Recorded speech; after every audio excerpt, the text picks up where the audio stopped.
Hey, what's going on, Archons? Welcome to Key Thoughts, my weekly vlog on my musings of Keyforge.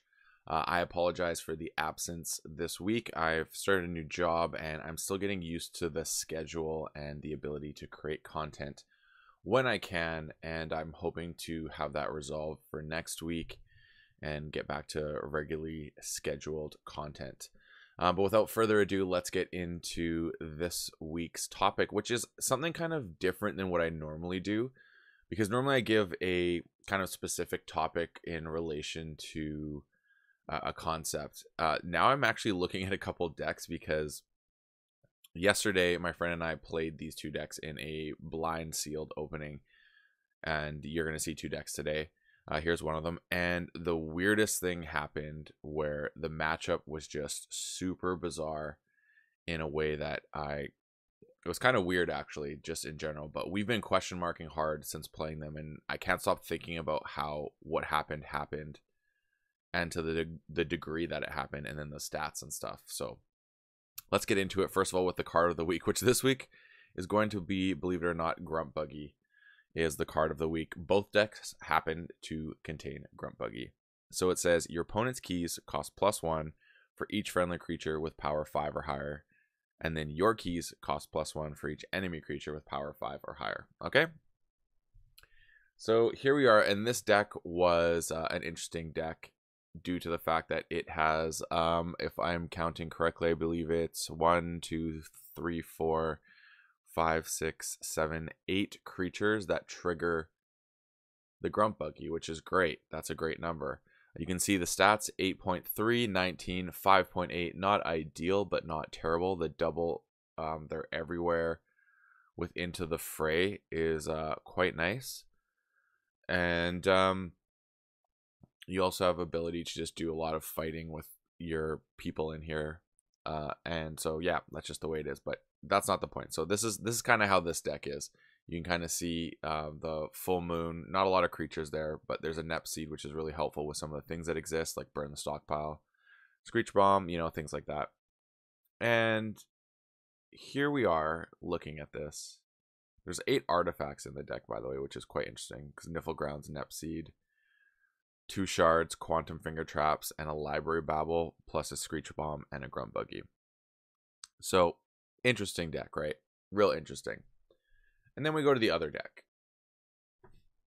This only has a 2.3 on the Ember Control, 19 for Generation, which is basically the same as the other one, and then 11 for the board control, and then it has the artifact with Barehanded and Tentacus. I mean, the Barehanded really kind of hurts the other deck because it has 8 artifacts. It can really slow things down. But it's more the Tentacus, obviously, having to pay for all those artifacts in one of the games, just like shut things down. So this deck, though, has the Grunt Buggy as well, as I said. But it has Ganger, Lollop, Ortanu, Scullion, Tentacus, and then Gub, if you can get that going. So 6 creatures as opposed to the 9. Not bad, but not great. It has the Misery Exploit with Ortanu, which is pretty cool. And then you can obviously do some Scullion, Soul Keeper work there to trigger that right away, which is also cool.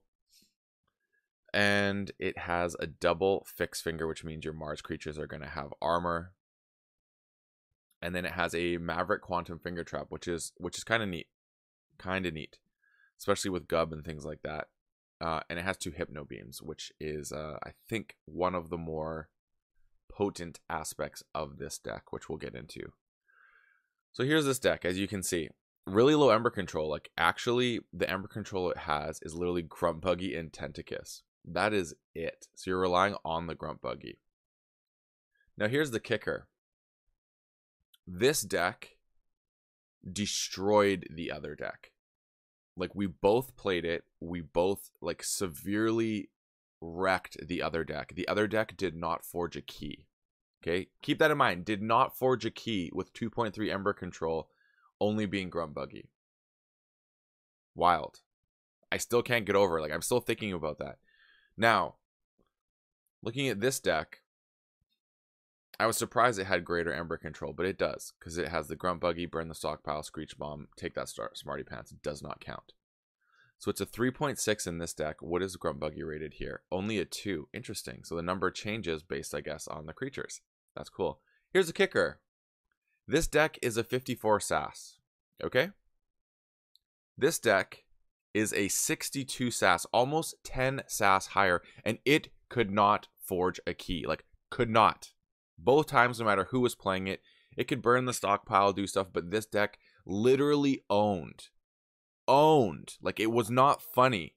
Like, this was not a joke how badly it destroyed the other deck. Like, when we scanned them, we were literally just befuddled with how.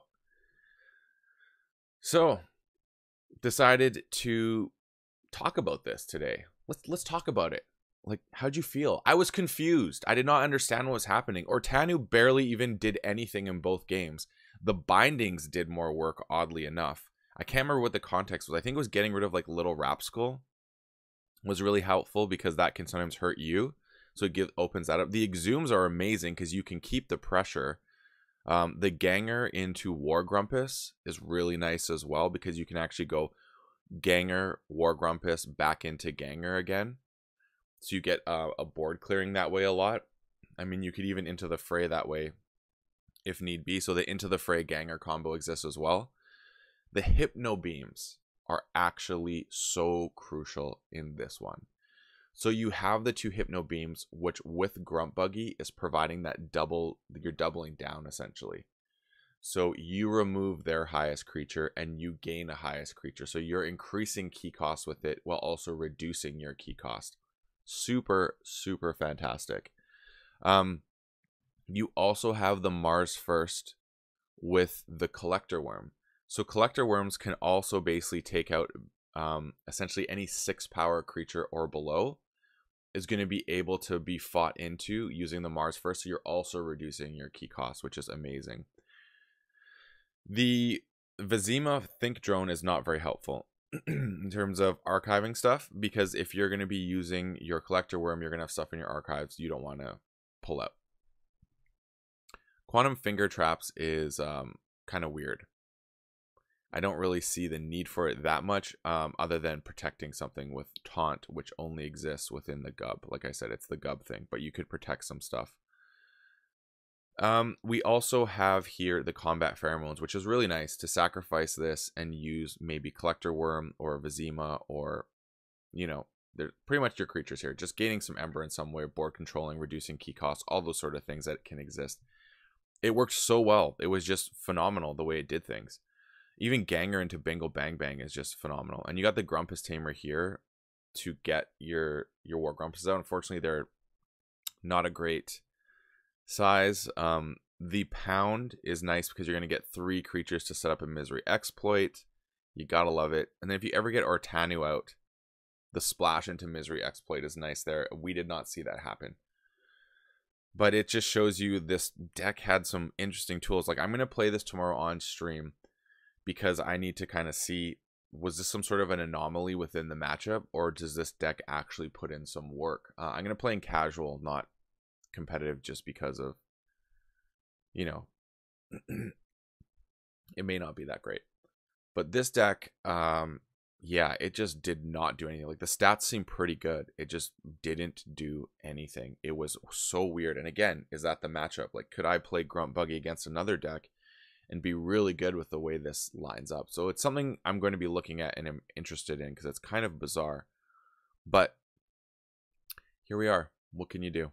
It's pretty cool, and I love that these things exist. Like, SAS is a tool that you look at as a kind of barometer for how decks can be, and this is one of those ones that make you go, interesting in so many ways. So I just wanted to share this little story with you, because I can't stop thinking about it since last night. So let's make it the key thoughts, because that's what I've been thinking about.